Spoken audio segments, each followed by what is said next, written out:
আর ইতিমধ্যে সেজে উঠেছে পার্ক স্ট্রিট। সরাসরি নিয়ে যাবো আমাদের প্রতিনিধি রুমা পাল রয়েছে। রুমা, আর মাত্র কয়েক ঘন্টার অপেক্ষা, তারপর নতুন বছরকে স্বাগত জানাতে প্রস্তুত কলকাতাবাসী। দেখো, নববর্ষের রাত আর পার্ক স্ট্রিট জমজমাট, আলো ঝলমল করছে এবং সেই আলোর রোশনাইয়ে কিন্তু চাদরে মুড়ে ফেলা হয়েছে পার্ক স্ট্রিটকে। সেই ছবি কিন্তু তুলে ধরছি। দেখো, একদিকে এখন ঝলমলে আলো, অন্যদিকে কিন্তু পার্ক স্ট্রিটে ভিড় জমতে শুরু করেছে। বলা যেতেই পারে ইয়াংস্টার্সদের যেমন ভিড় হচ্ছে, ছোট থেকে বড় সকলেই কিন্তু পার্ক স্ট্রিটের দিকে আসছেন। আর এই ভিড়কে সামলানোই কিন্তু একটা বড় চ্যালেঞ্জ পুলিশের পক্ষেও।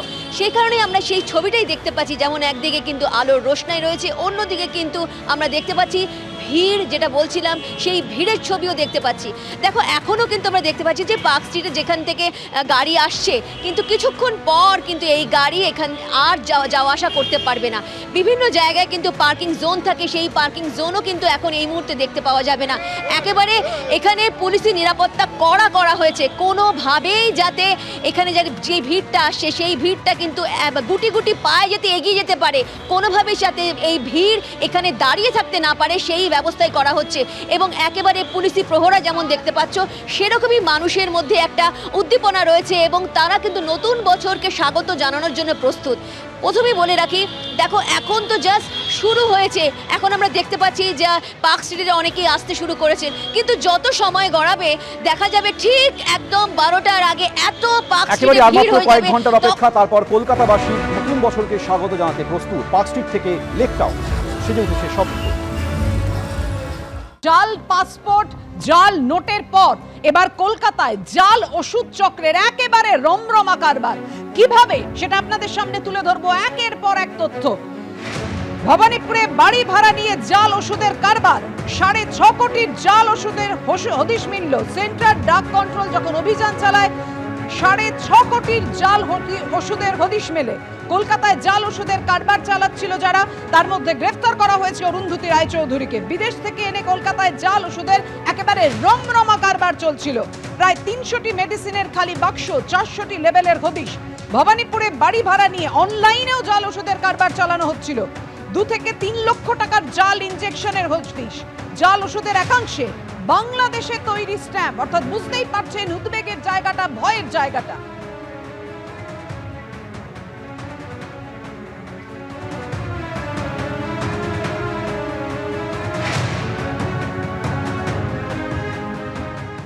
দক্ষিণ কলকাতার 2টি জায়গায় হানা দিয়ে প্রায় 6 কোটি 60 লক্ষ টাকার জাল ওষুধ বাজেয়াপ্ত করল কেন্দ্রীয় ড্রাগ কন্ট্রোল বিভাগ।